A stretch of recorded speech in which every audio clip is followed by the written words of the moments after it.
Sri Lanka. Okay. The company Renewable is based in Sri Lanka and we expanded internationally in Bahrain.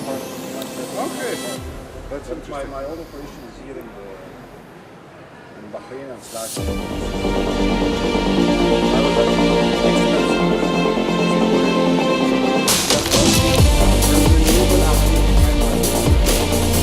You get an intro. Say what? It's an intro. Yeah. It's like a. You got that. Yeah, I like that. You got all the animations and Nice. Feel like a walking in the ring. all right. Well, welcome and welcome back, everyone. So, in our first panel, we dig deeper on the food and agro entrepreneurship in a global scale. But now we're gonna more digging in deeper into the food and agro entrepreneurship in a regional scale. So what are the challenges? What are the potentials? What are the the exciting startups? The excited the accomplished companies that we can take it as role models and the programs, etc. So we're gonna go deeper on that in this panel session. For those of you who weren't here on the first panel, I'll introduce myself quickly and I will be passing the mic to our amazing panelists. So my name is Semi Hakim and I'm a co-founder of an organization called Kök Project. We work on developing and implementing acceleration programs focused on food, agriculture and water. We are a team that is based in Istanbul, but we're quite active in the region and we are working on developing acceleration programs to empower and encourage startups to build better food businesses. So that being said, I'm going to pass the mic quickly to our panelists. So could you introduce us yourself? Yeah, we'll start with Rashid. All right. Sure. My name is Rashid Al Khalifa. I am the general manager of a company here in Bahrain called Peninsula Farms. We are started as a hydroponic farm and then moved into dairy farm and now even raising cats and raising animals, goats and sheep for meats production and soap production with the milk. So we got very diverse over the years and producing the products and distributing the products all throughout the hypermarkets, supermarkets, central market and even home delivery. It's been a journey and we can get into it with questions as and per you guys ask them. Thank you so much, Rashid. Magdi, could you introduce us? My name is Magdi Nemer. I'm the founder and managing director of Vida Consulting and Business Development. So basically we operate in the food and beverage, consumer goods and retail sector. We help investors and startups in these specific areas. We have done different projects around food and beverage a lot. I'm a chief business development officer in a renewable energy company called DAY2 International, where we do different things around the technology of renewable energy in addition to renewable energy itself. So we do have our own solutions in energy management, conservation, electric vehicles. We do as well consulting and training, and that's what we are working with the Bahrain government on currently. Conducting training programs and certification programs for Bahrain. Thank you so much, Magdi. Rami, please. Yeah, thanks, Sami. My name is Rami Boujoude. I'm the Deputy General Manager of Berytech. It's an accelerator and an entrepreneurship support ecosystem in Beirut. We have a program called AgriTech. It's an acceleration program for startups that are solving problems in the MENA region and beyond, looking at how can we convert and transform agriculture in the region and create jobs for people to be able to create more food security in the region and scaling agriculture production. Thank you so much, Rami. Mohammed, could you introduce us? My name is Mohammed Tawash, and I am who I am, I guess. I've even forgot how many hats I wear these days. But I think what's related to the GEC at CH9 is an accelerator that we've set 3 years ago here in Bahrain and happen to be the biggest in the Gulf. And we've got about 52 startups by now, some of them in food and agriculture. But I would say I'm the last one among the panel knows about food and agriculture, but I know how to make money out of the potato. So that's something that I've been experiencing. So beside the CH9, I'm a partner with a VC fund here in the MENA region called MIF with Iris Capital, and we invest in across sectors. It's all tech, happen to be all tech, and we are now willing to put in or introduce the food and agriculture into that dynamics. Last in March, we've conducted a boot camps with Semi and CH9, and that was the FAWASM, which is food, water, and agriculture. We had about 12 startups who has participated. Some of them are good, some of them are garbage, sorry. But the good one we choose, and the garbage one we revise, and we maintain, and we enhance their business model. So we take in the both sides. Thank you. Awesome. Thank you so much, Mohammed. I want to actually keep the mic on you, and I want to start with, let's go, dig deeper on the entrepreneurship. As an investor, and with your many hats, how do you see the future of food and agro entrepreneurship in the region, and especially in the Gulf, as its potentials, as its challenges, or your insight on what is the future of holds for the future food entrepreneurs? I guess the food and agriculture sector in 2008, in terms of funding, by the way, in a startup has shown a jump. There was $19.9 billion being going into the food and agriculture sector in startups. Very few of them, or very less of them, in Series A, which is a problem, because the most difficult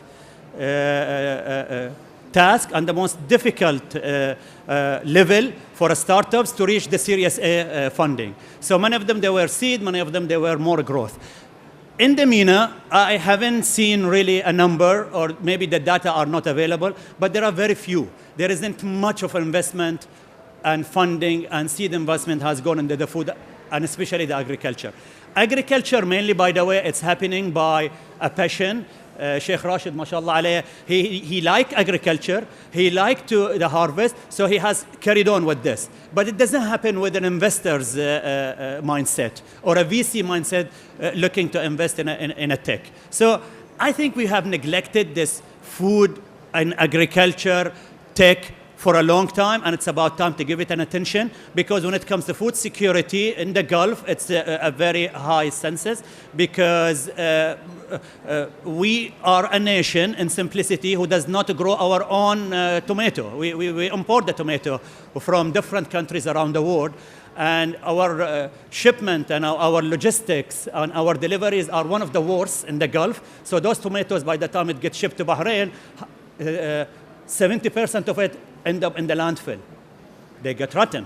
But in coming up with tomato harvesting is so simple. It's a commodity that everybody eat it, but we're not doing it yet. And that's the thing that has to change. But this is just one example and goes across the chain, in my opinion.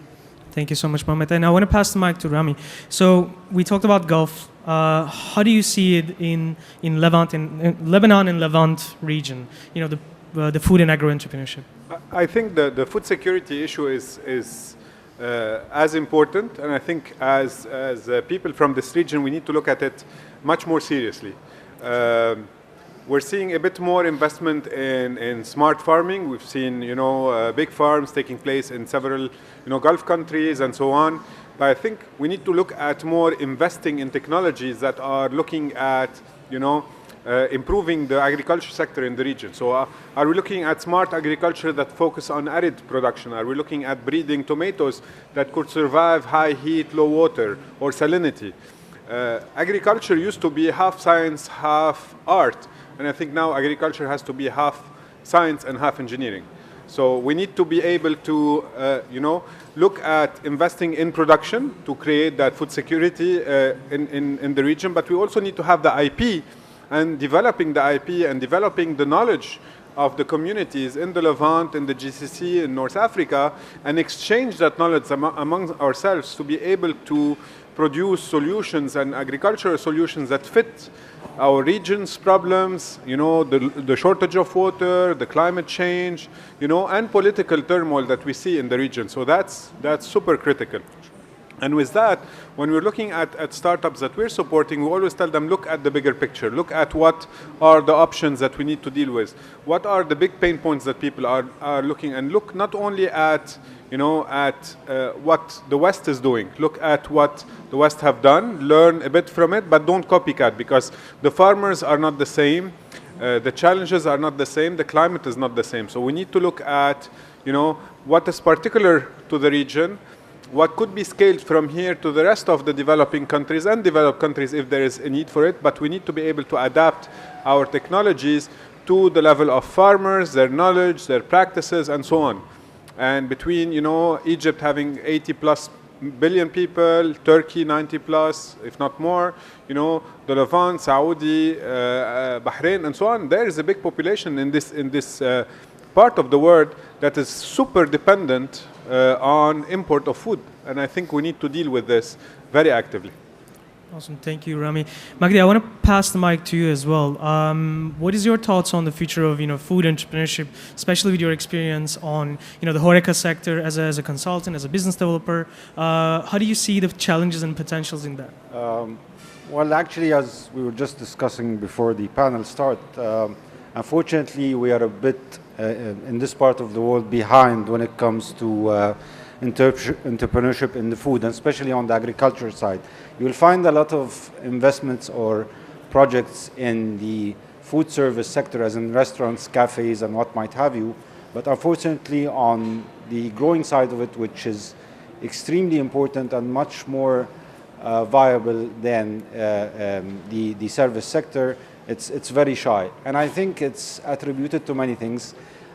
Part is the challenges that are in the region, whether it's water shortage, weather conditions, and also the governments playing a vital role to encourage and, as you mentioned in the previous panel, to make agriculture sexy again. I mean, to make it appealing to people. Because when you think of, the perception on agriculture is like, it's dirt, it's mess, it's issues, So I think that perception needs to change.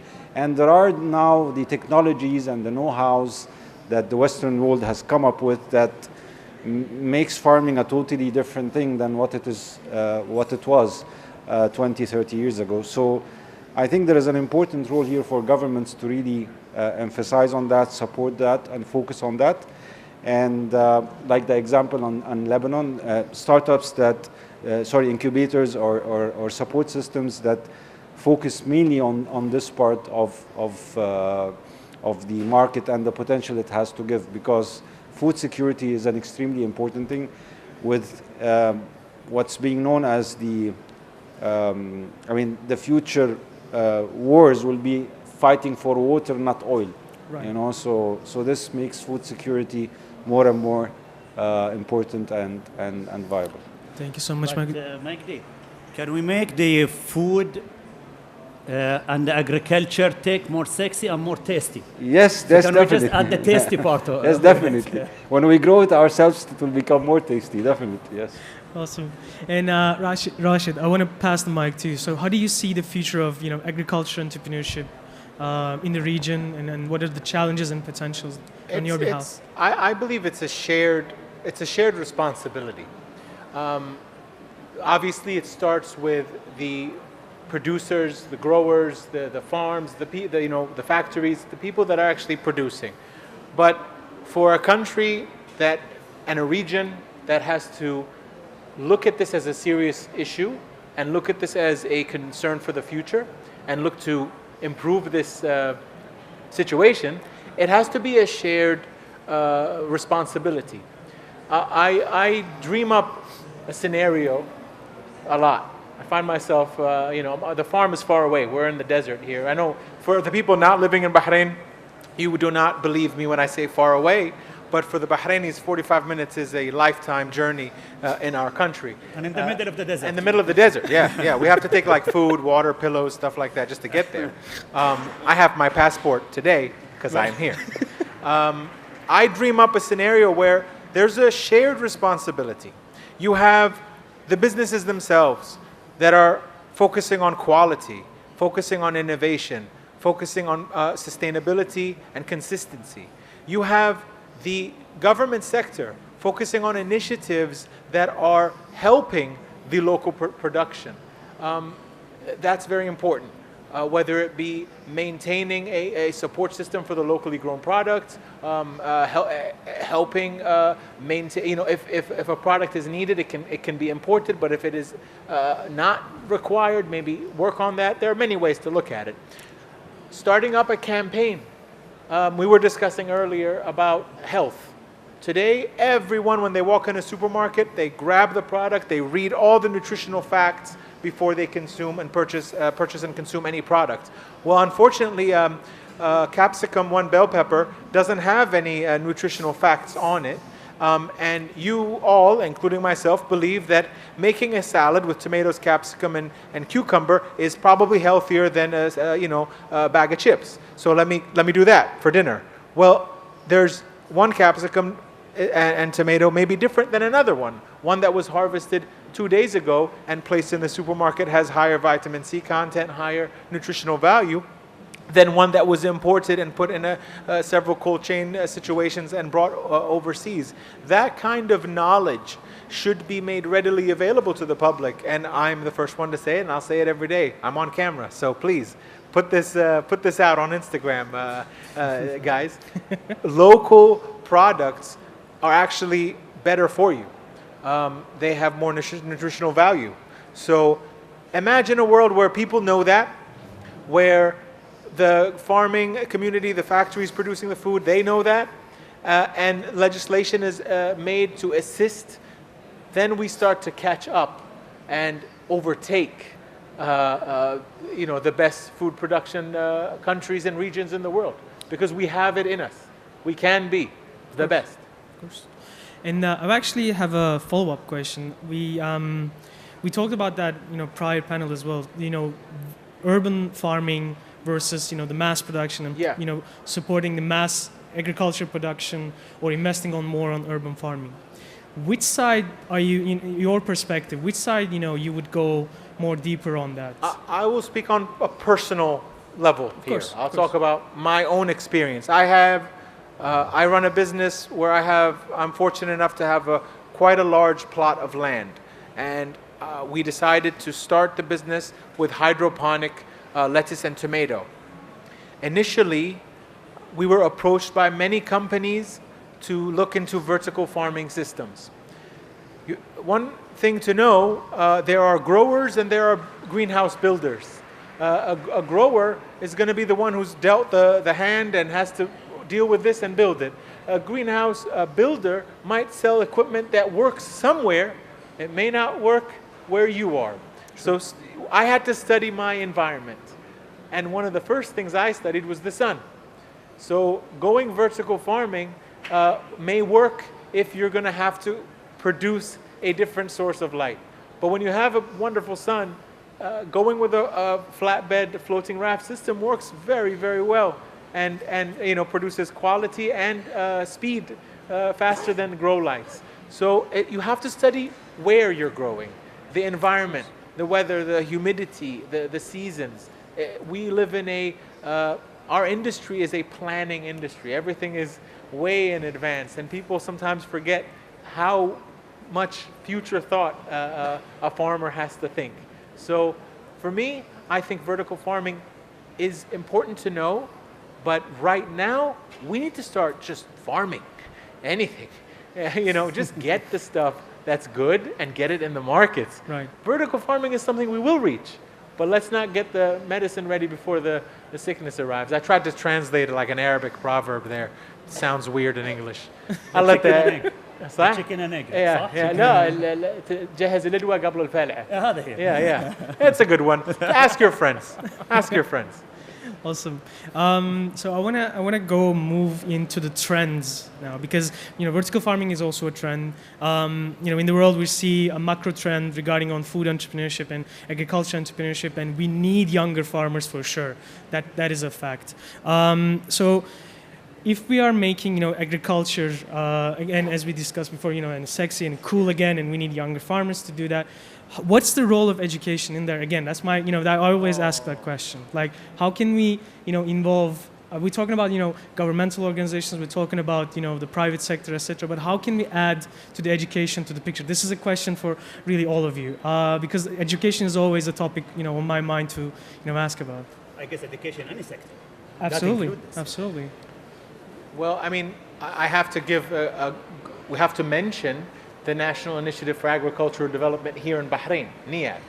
This organization does amazing work supporting agriculture for the younger generation.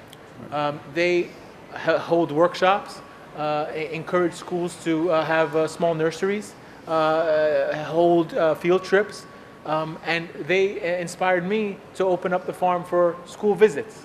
So having the youth see what can be done. It's not easy. Starting up a farm is not the fastest way to maybe invest your money, but there is a value in it that is much more long term, and I think we understand that and hope to relay that message to everyone else. So in Bahrain, NIAD is doing an amazing job promoting agriculture for the future. Awesome. You guys want to? Yeah. I think I would second what Sheikh Rashid is saying, and I believe in grassroots. So again, going down to schools, going down to children to educate them as they grow and to understand what's good for them, what's important for them, how hard it is to get the fruits and vegetables on their plate, and how important it is of value that these products come the way they are. So I believe there's a lot of need to educate from the grassroots, and as well, I think there is a problem now about what's good for you. You know, the normal consumer understanding of nutrition is very, I would say, vague, unclear in a lot of cases. So I think that's a global problem, not only in this part of the world. So For sure. I think there really needs to be an effort to really educate people on nutrition, real nutrition, and the value of how agriculture is important to your personal well-being and the whole nation's well-being. So Awesome. yeah, that's. Do you guys want to add something? Rashid was saying before the panel that he asked the kids how many times a day they eat. Yeah. And I think that's a basic question that a lot of us tend to forget, that it's one of the things that we do the most in our life is eating. Sure. And I think educating people on eating healthier, understanding where their food comes from, understanding the impact of their food if they waste it or they mistreat it, or and understanding the whole process of producing food is crucial to get people to rethink the way they eat, consume, and discard the foods. Of course. I guess it is the same way that we always go and debate about entrepreneurship, that it cannot be taught in a classroom. I guess it's the same thing. There is no entrepreneur 101, such as finance 101. Agriculture and food is the same thing, right? There is no agriculture 101. This is not something will be taught in a classroom. This is something has to be tested. This is something that you're going to be through failures of probably 100 times till you reach where you are aiming to reach. So the idea behind education and thought is in the field, and it is the time of test and the time of failure that you're probably, some of it get learn out of it, as what Sheikh Rashid were talking about. Would you learn from your failure? I said, no, because I just repeat the same failure again in other companies that I have set. So it is just the repetitive part of it. And here in the Gulf, really, I salute Sheikh Rashid for what he has done in the farming part, because we are a nation in the Gulf, not just adore real estate, but we are depending on building real estate. So we always look at those farms as a real estate. We always look at those farms as the land appreciate, and then we're going to be selling it rather than we're going to be doing harvesting, right? And I mean, there is a sovereign fund in the Gulf who has set up a $5 billion fund for food security, and I'm not going to mention the name of the country. And the first thing they have done, they drop in $1 billion in Australia for livestock, $1 billion in Brazil, and guess what? They bought a land. They want to do the breeding. And I go and say, like, why do you want to do the breeding? You're not the farmer. You're not the one who's going to wake up 6 o'clock in the morning and looking after those sheep. You just have to provide logistics, right? So to order for you to maintain the food security for a livestock that has to come to the Gulf, you need to own that chain rather than own that land. So that's the... Perfect. I want to move into the food in a bit as well, and also the startups, since we talked about entrepreneurship, since we talked about food entrepreneurship, agriculture entrepreneurship as well. Are there any startups or companies that you would like to mention, or for us to definitely follow out and check it out from here, from the region, that could be models for the food and agriculture entrepreneurs who will be going into the sector, to the business itself, as basically. Business itself, I think it's a role model. Your company is a role model. I was going to say, I don't know. I'm too, not even neck deep into the farm. So I'll get closer. Don't worry. I'll get him in there. Yeah. All right. Here we go. No, I thought I was yeah, turn it up, guys. Turn Turn it it up. up. Yeah. I appreciate that. I believe that there are other companies. I don't know who they are, only because I am neck deep in the farm. I don't know what's out there. But something to just a tip. There's a lot of people thinking about a lot of ideas. You have to find the gap. It's one thing to say, I can grow tomatoes and lettuce. I'm going to start a farm. I'm not telling you don't. I'm just telling you, right now in Bahrain, we have a lot of tomatoes and lettuce. Can we grow, I don't know, cucumbers or eggplants or peppers or figs or or strawberries, or there's a lot of opportunity in agriculture. And yes, tomatoes are relatively simple. They're not so simple when you go very commercial. They're simple in a backyard. But let's not just be a copycat league. Let's work together and work with each other. The farmers in the market, in the farmers market, you walk around there and you see all the beautiful things that they have and they're able to grow in Bahrain. It inspires me to try new things at the farm and expand what I can do. So just I want to hear about the other startups. You guys know. I don't know about anyone else. I think one of the interesting businesses in agriculture is a few companies, and one of them is in Dubai. They have in UAE. They have started an investment opportunity in hydroponics. So they offer you to buy some sort of share in a farm, and Nice. they do the whole management for you, and they sell the crops, and then of course you get your payback there and then. So it's kind of an investment model, but it's available for individuals, so anyone can venture into that. The ticket size is not very big. So I think these are one of the ideas, initiatives that can encourage people to get closer without being burnt, because there's someone who's an expert who's managing this. So I think this is one of the good models. The farmers market, like what Sheikh Rashid is mentioning, I think this model has swept the region, and I think it's a great model because it really exposes the normal individuals to how important farming is, and to let them know that these products are grown in their country or where they're living. I mean, when I visited the farmers market in Bahrain for the first time, I was surprised as well. I mean, wow, Yeah. can all of this be grown here with that quality and that weather? So it opens up your eyes to a lot of things. So I think these individual separate initiatives are definitely something to be looked at. But again, I think there's a lot that needs to be done to really take the entrepreneurship model into the agriculture sector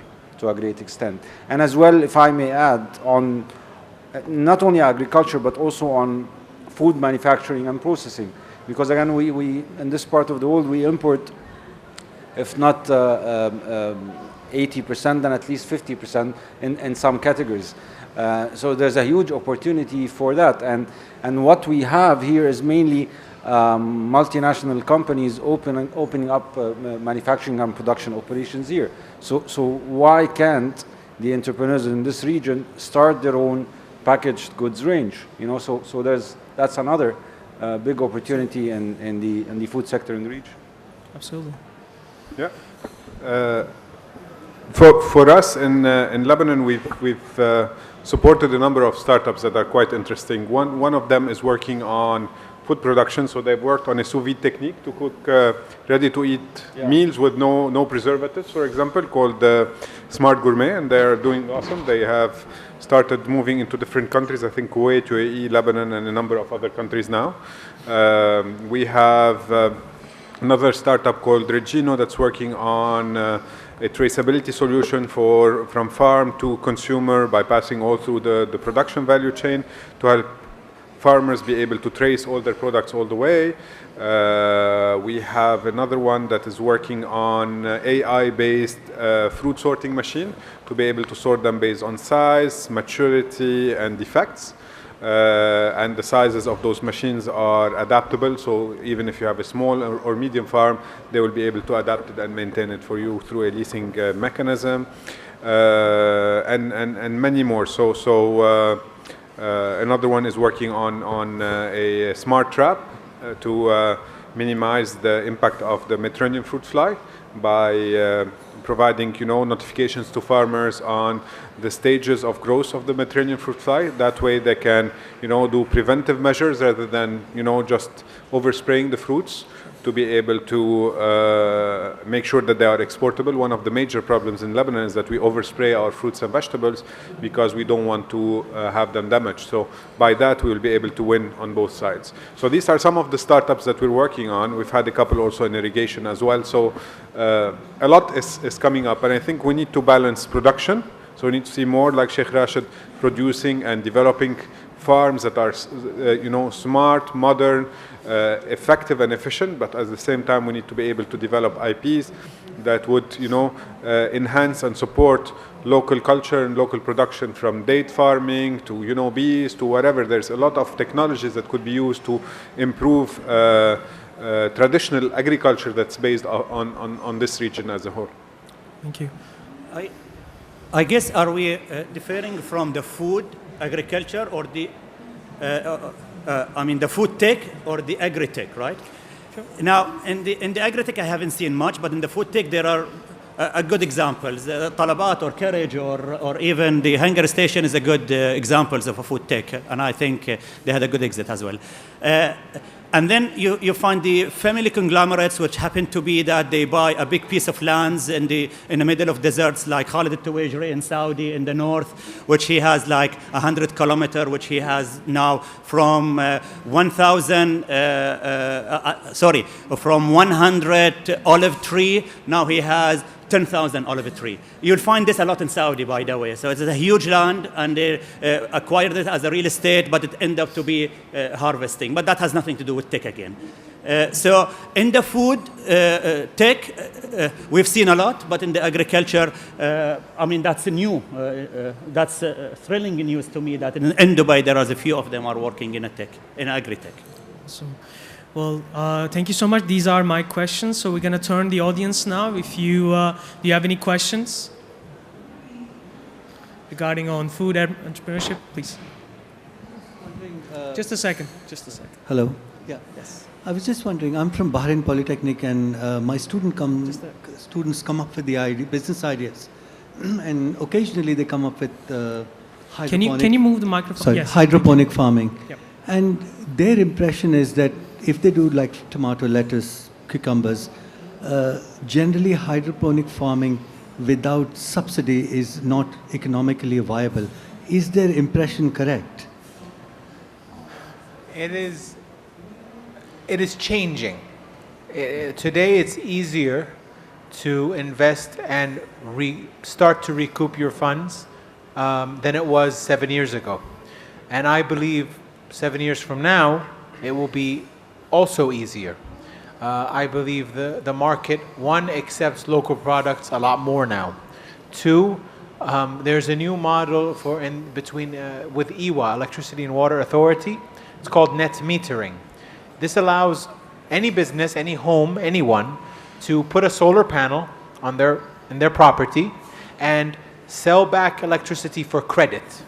This is a new thing. It's not actually active everywhere, but it's about to be. When this is active, a project like a farm can reduce their electricity bill. And in reducing their electricity bill, then you have a chance, much more chance, to get your money back in the investment and start to make profit. It is not simple. It is not easy. There are a lot of hurdles. But if you find your niche, you can flourish. Could I ask another question? Um, Just a small question. just a small one. Yeah. You know, given the livestock and cattle you breed for milk, I assume that's quite a water-intensive business? Yeah, we have for dairy production,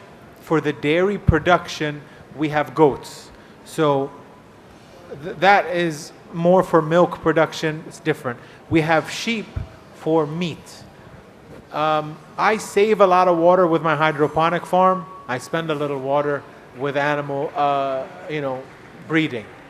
But we don't have a lot of meat here in Bahrain either, So that's another problem we got to think about. We bring in the meat from outside. You go to the supermarkets, you see what's there. We got to start somewhere. I'm trying to be efficient with electricity, with water, but I'm also trying to think of the future and say, I don't want to get to a point where I have a problem. So We're going to move into the next question. Yeah, my name is Johnson. My question is to Mr. Tawash, really. But you just mentioned the service of talabat and really, and hanger line or carriage. Where are we heading in this, in this area? That's part one. The other one, do you suggest we should have more regulations on the services to ensure quality, freshness, delivery, really traffic, respecting traffic laws? Do you think we should really regulate this line of service, or it's not time yet?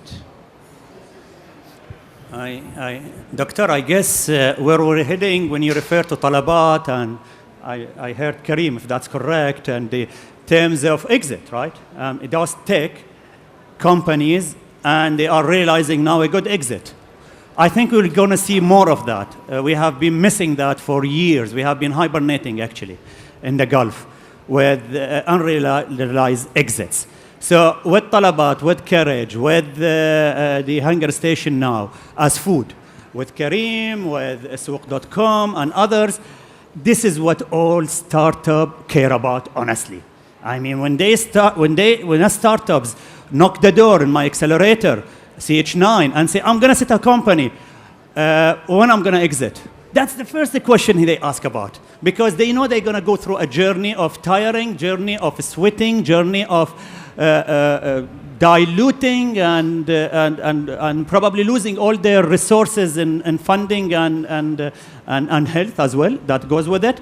But he knows there will be an exit, right? So they would always think about exit, and it's realizing here in the Gulf finally. And we're seeing it. We're seeing it in the big ticket, but we haven't seen it yet really in the small ticket. The big ticket I really would never target and will never look after. I would look after the $10 to $20 million kind of exit, because that's what really going to cover the mass rather than just one or two. What's the other question exactly, doctor? It's related to regulation. I think it's the customer protection that Sheikh Rashid could talk about it better than me, because he is in the production. The customer protection department in each and every either health department in the Gulf, in the world, or in Ministry of Commerce, I think there is a huge role they have to put in for those tech companies, whether agriculture or food, to be monetized, to be controlled, to be supervised. How they doing this? I don't know. I think they're coming. I think regulations are coming.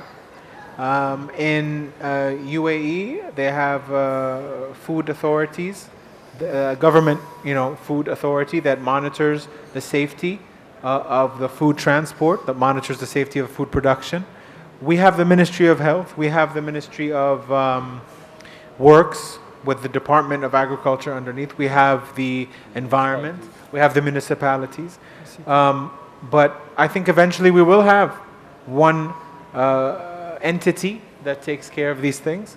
I have my concerns. I think I understood your question of who's monitoring this stuff, right? I'm ordering these foods, and what do I know what they're doing? I think that's what you were getting at. I have the same concerns too. I think the future of the idea is developing to not just having food come from a restaurant. I offer a service now where I can send food from the farm to your house. I think that's the step before. So I think you'll have a step before taking from actual ingredients and sending them over. There's great companies now that, what are they called? Blue Apron in America, and I think there's other ones in our region that encourage people to cook. So they basically set up the full menu of your 4-person or 3-person or 2-person dinner, a full meal kit, and they give you the instructions of how to cook. And they send the little package there with 2 cloves of garlic and a little thing of salt. And really, it's all set up there. You just do it. So there's a lot of opportunities in that. But we need to regulate it. And I think they will come. Are you going to answer? Okay. We're going to move into our last question. Yeah, I like to address Sheikh Rashid. I mean, like, congratulations and hats off to you. You've chosen a path less traveled in this region. Thank you. And I honestly salute your bravery. I come from a farming family, so I know what it takes. I know what you go through on a daily basis. Thank you. Mighty, mighty brave of you to go by that. Thank you. God bless you with your endeavor. Coming to my question was, how chemically neutral is your process? That's one. I mean, what additives do you use in your farming process? My second thing would be, how do you manage your cattle waste and how do you manage your cattle feed? Good. Thank you. Very good questions. Thank you for asking them. About, like, you meant pesticides and stuff like that, that's what you meant? I'm not a scientist, but here's what I know. Yeah, here's what I know. There's generally 2 kinds of pesticides. You have a systemic pesticide and you have a contact pesticide. A systemic pesticide, when you spray it onto a plant, it goes into the plant. If an insect comes and takes a bite, the insect will die. A contact pesticide is more of a surface spray. It has a residual period, and after 6, 8, 12 hours, whatever it may be, it will evaporate away. I attempt to use no pesticide. Although there are times of the year where, whether it's high humidity, rains, issues like that, if I must, I start with natural methods, and if it becomes an issue, I go with a contact pesticide that has a residual period, followed by a test with the ministry and a test in private lab to make sure that what it says on the bag is actually what's happening in reality. So that's how I've been doing it. I don't claim to be organic, mostly because I believe that word has become a commercial word and lost most of its meaning. That's my point of view, and I'm stubborn and I don't want to pay a big fee for someone to tell me your product is good. I think my product is good, so that's just where I stand. Animal waste, when you work on a farm, you try to use everything you got. So we definitely take all the animal waste and we grow animal food. So we are starting the process now of increasing barley, wheat, elephant grass, which is something local here, working with what we can. We do import some, especially for the milk, for the goats, for the milk, because we got to keep their diet better than mine at all times. And that's what we do. That's how we work it. Cool, perfect. I wanted to thank you, our panelists, to our great answers, and I wanted to thank you for joining us. Final closing, just a few words. So sure, if you wanna. I'll just drop in the last wording that yesterday we worked with 70 countries in the mapping of the ecosystem, and what's fascinating about the sector, and each and every this country they comes, I will take the sample of Africa. So there were like about 20 countries from Africa, which we were mapping their ecosystem and their their startups as well as the sector. And many of them, they come and say, oh, we're doing edtech, we're doing medtech, oh, we're doing fintech, some of them. But you know what really make a difference to us these days? That everybody is going through an agri-tech. Because the African nation is rich with agri-tech, and this is what they really do in terms of each and every family are expert on. So they just now, many of the African nations has chosen only one sector, which is agri-tech, to proceed and to get more of startups happening in the agri-tech in specific. That's great. Do you guys want to have last remarks? I think we're at the starting line of that journey of pushing more innovation in agriculture, and I think I invite you all to be part of that evolution or revolution, to be able to really produce and be proud of what the region can do in a sustainable way. Yeah, I cannot add more. So I think the next big entrepreneurship scene should be on agriculture, definitely, and on food security in general, and again, agriculture being at the core of it. So that's definitely a no-brainer. And I just want to thank all of you for being here. I mean, it's an important thing. I think this is a very important topic, and for you guys to be involved, it inspires me to keep going. You know, and hopefully next year we're in the big hall over there talking about tomatoes and lettuce and stuff like that. So thank you. Awesome. Thank you. Thank you so much.